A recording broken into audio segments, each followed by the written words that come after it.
করলে চুল পড়া বন্ধ হওয়া তো দূরে আরও বেশি বেশি করে চুল উঠে যায়। চুল রুক্ষ শুষ্ক ময়লা হয়ে যায়, চুল আরও বেশি ড্রাই আর রাফ হয়ে যায়। ইভেন তো আমার ড্যান্ড্রাফও বেড়ে গেছে চুলে তেল দেওয়ার কারণে। তাহলে কি চুলে তেল দেওয়াই ছেড়ে দেবো? এইটা যদি তোমাদের প্রবলেম হয় তো তাহলে তোমরা একেবারে সঠিক ভিডিওতে এসেছো। Hello everyone, welcome back to my channel. তো আজকের ভিডিওর টপিক হচ্ছে কিভাবে আমরা চুলে তেল ইউজ করব। তো চলো শুরু করা যাক। চুলের তেল ব্যবহারের প্রধান কারণ হলো আমাদের স্ক্যাল্পকে এবং হেয়ার ফলিকলসকে স্ট্রেংথ প্রোভাইড করা বা স্ট্রং বানানো। এর জন্য আমাদের পর্যাপ্ত পরিমাণে তেলের দরকার হয়। একটা পাতলা লেয়ারই যথেষ্ট হয় আমাদের স্ক্যাল্পের জন্য চুলকে স্ট্রং বানাতে। কিন্তু যদি আমরা বেশি পরিমাণে তেল ব্যবহার করে ফেলি তাহলে আমাদের স্ক্যাল্প সেটাকে অ্যাবজর্ব করতে পারে না, আর যখন সেটাকে অ্যাবজর্ব করতে পারে না তখন আমাদের ফলিকলসগুলো ব্লক হয়ে যায়, ক্লগ পোরসের সমস্যা দেখা দেয় এবং বেশি বেশি করে হেয়ার ফল হওয়ার সম্ভাবনা থাকে। তো আমাদের এই ধারণাটাকে পুরোপুরি বাদ দিতে হবে যে বেশি বেশি করে আমরা যদি চুলে তেল দিই তাহলে আমাদের চুল ভালো হবে। একটা নির্দিষ্ট পরিমাণে তেল তোমাদের হেয়ার লেন্থ অনুযায়ী তোমরা ইউজ করবে। একদম চপচপেভাবে তেল দেবে না বা স্ক্যাল্পে একদম চিপচিপেভাবে তেল দেওয়া সায়েন্টিফিক্যালি কোনোভাবে জাস্টিফাইড নয়। প্রতিবার চুলে তেল দেওয়ার আগে একটা বড় দাঁতের চিরুনি দিয়ে চুলের জটগুলো ভালোভাবে ছাড়িয়ে নিতে হবে এবং স্ক্যাল্পকে ভালোভাবে ম্যাসাজ করতে হবে। ম্যাসাজের ফলে আমাদের স্ক্যাল্পে ব্লাড সার্কুলেশন বৃদ্ধি পাবে এবং ব্লাড সার্কুলেশন যত ভালো হবে আমাদের হেয়ার ফল ততটাই রিডিউস হবে। স্পেশালি আমাদের স্ক্যাল্পে কিছু প্রেশার পয়েন্ট আছে। একটা আমাদের এখান থেকে 4-8 আঙুল দূরে থাকে মোস্ট প্রবাবলি, আর একটা থাকে 12 আঙুল দূরে। তো এইসব জায়গাগুলোকে ভালোভাবে ফোকাস করতে হবে ম্যাসাজের সময়। তোমরা মাঝে মাঝে ইনভার্সন মেথডও ফলো করতে পারো।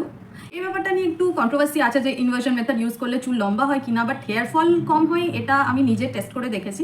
তো ইনভার্সন মেথড তোমরা ট্রাই করতে পারো অয়েলিংয়ের সময় বা অয়েলিংয়ের আগে, বাট পরে আমি বলবো না। অয়েলিংয়ের সময় করতে পারো বা অয়েলিংয়ের আগে করতে পারো। 3 থেকে 5 মিনিট করবে, বেশিক্ষণ করবে না। আর যখন তোমরা মাথাটাকে তুলবে তখন তোমাদেরকে কেয়ারফুল থাকতে হবে যেন ঝট করে মাথাটা না তোলো। আস্তে আস্তে করে নিজের মাথাটাকে তুলবে, ঝট করে কোনোভাবেই মাথা তুলবে না, তাহলে কিন্তু ক্ষতি হতে পারে। বেশি বেশি তেল ইউজ করার অর্থ হচ্ছে বেশি বেশি শ্যাম্পু ইউজ করা। আমি যদি অনেকটা তেল আমার চুলের ওপরে অ্যাপ্লাই করি তাহলে সেটা ওয়াশ করতে আমার অনেকটা শ্যাম্পু দরকার পড়বে, এবং যত বেশি শ্যাম্পু তুমি ইউজ করবে তোমার চুলে ড্রাই হওয়ার টেন্ডেন্সিটা তত বেশি থাকবে এবং তত ব্রেকেজ বাড়বে, চুল ড্রাই হবে, রাফ হবে এবং স্প্লিটেন্স দেখা দেবে আর হেয়ার ফলও বেড়ে যাবে। আমাদের মধ্যে অনেকেই আছে যারা চুলে তেল লাগানোর 5 মিনিটের মধ্যে গিয়ে কী করে, চুল ধুয়ে নেয়। আধ ঘন্টা হতে পারে না গিয়ে শ্যাম্পু করে ফেলে। এটা কি আদৌ সঠিক? একদমই সঠিক নয়।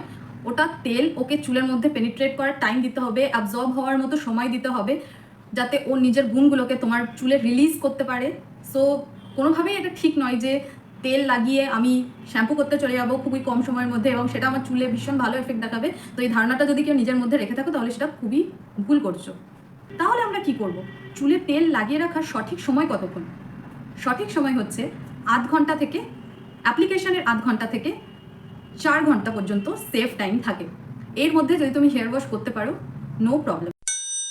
সারা রাত চুলে তেল লাগিয়ে রাখা কোনোদিনই আমার কাছে সঠিক মনে হয় না এবং আমার এক্সপিরিয়েন্সটা কোনোদিনই ওটার সাথে ভালো ছিল না। বাট কেউ যদি করো তাহলে করতেই পারো, কিন্তু সকালবেলা উঠে সবার আগের কাজ হবে তোমার হেয়ার ওয়াশ করা।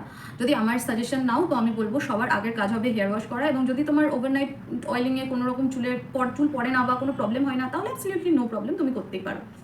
আমার কাছে তেল লাগানোর পারফেক্ট সময় হলো স্নান করার 1 থেকে 2 ঘন্টা আগে। আমি স্নান করার 1 থেকে 2 ঘন্টা আগে হেয়ার মাস্ক বা কোনো অয়েল অ্যাপ্লাই করি, তারপরে শ্যাম্পু করে নিই। শ্যাম্পুর আগে হেয়ার অয়েল ইউজ করার চেষ্টা সবসময় করবে। এতে তোমার চুলের স্ক্যাল্প খুব ভালোভাবে নারিশ হবে এবং স্ট্র্যান্ডও ভালোভাবে নারিশ হবে, এবং যখন তুমি শ্যাম্পু করবে তোমার চুলকে নানা রকম ড্যামেজ থেকেও বাঁচাবে এবং আফটার ওয়াশ একটা শাইনি সিল্কি হেয়ার তোমরা দেখতে পাবে। তাহলে কি সবসময় চুলে শ্যাম্পু করার আগে তেল দেবো? একদমই নয়। কখন কখন শ্যাম্পু করার আগে চুলে তেল দেওয়া যাবে না সেটাও তোমাদেরকে বলে দিই। যখন চুলে প্রচুর পরিমাণে ময়লা থাকবে, তোমাদের স্ক্যাল্প যদি ফ্লেকি হয় বা মাথা থেকে প্রচণ্ড পরিমাণে অয়েল সিক্রেট হয়েছে, তখন আমরা যদি তেল তার উপরে ইউজ করি তাহলে আমাদের যে মাথার মধ্যে যে ব্যাকটেরিয়াগুলো সেই সময় উপস্থিত থাকবে তারা সেই তেলগুলোকে অ্যাবজর্ব করে নিজেদের আরও পার্টি করবে তারা। সো ওই কাজটা আমরা করতে পারবো না। তো অলওয়েজ চেষ্টা করবে ক্লিয়ার স্ক্যাল্প অথবা হালকা ময়লা স্ক্যাল্পেও অয়েলিং করা যায়। চুলে তেল দিয়ে চুলকে টাইটভাবে কে বাঁধো এটা আমাকে বলো। আমরা যখন চুলে তেল ব্যবহার করি চুল তখন অনেক দুর্বল স্টেটে থাকে। এই সময় যদি আমরা চুলকে জোরে জোরে ম্যাসাজ করি বা চুল টেনে টেনে আঁচড়াই বা কোনো টাইট হেয়ারস্টাইল বানাই, কোষে বিনুনি বানাই, পনিটেল বানাই টেনে টেনে, তখন আমাদের চুল প্রচুর পরিমাণে ভাঙে এবং গোড়া থেকে উপরে আসার সম্ভাবনা থাকে, যার ফলে হেয়ার ফল প্রচুর ইনক্রিজ হয়ে যায়। তো যখনই চুলে তেল দেওয়া থাকবে, চুলের সাথে সবসময় জেন্টালি ব্যবহার করতে হবে যাতে চুল না পড়ে। তেল ব্যবহারের আগে চেষ্টা করতে হবে তেলটাকে হালকা গরম করে নেওয়ার। এতে তেল চুলের স্ট্র্যান্ডের মধ্যে ভালোভাবে পেনিট্রেট হতে পারবে এবং নিজের বেস্ট এফেক্ট দেখাতে পারবে।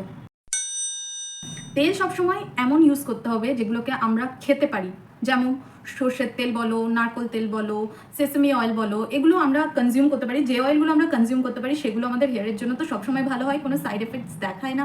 এছাড়াও তেল মিক্স করে, তেলের মধ্যে বিভিন্ন ন্যাচারাল ইনগ্রিডিয়েন্টস মিক্স করে তোমরা বাড়িতে তেল বানাতে পারো। আমি অনেকগুলো তেল প্রিপেয়ার করেছি, আমার কাছে রাখা আছে এখন। সেইগুলোর রেসিপি যদি কেউ দেখতে চাও তো আমি শেয়ার করে দেবো। আমাদের স্কিনেরও যেমন বিভিন্ন টাইপ হয়, আমাদের হেয়ারেরও বিভিন্ন টাইপ হয়, আর হেয়ারের পোরোসিটিও ডিফারেন্ট হয়।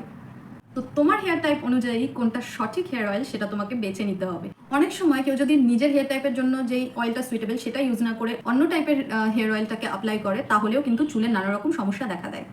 তো কিভাবে বুঝবো আমার হেয়ার টাইপ কোনটা, আমার হেয়ার পোরোসিটি কি, আমার হেয়ার টাইপ অনুযায়ী কোন অয়েলটা আমার জন্য সুইটেবল হবে, এটা নিয়েও একটা ভিডিও খুব তাড়াতাড়ি শেয়ার করছি তোমাদের সাথে। আজকের জন্য এইটুকুই, আশা করছি তোমাদের কাছে হেল্পফুল হয়েছে ভিডিওটা ভালো লাগলে অবশ্যই লাইক করবে, কমেন্ট সেকশনে জানাবে কেমন লাগলো। চ্যানেলটাকে সাবস্ক্রাইব করে পাশে থাকবে, আর এইরকম ইউজফুল ভিডিও পেতে পাশে তো থাকতেই হবে। So tata, bye bye, take care.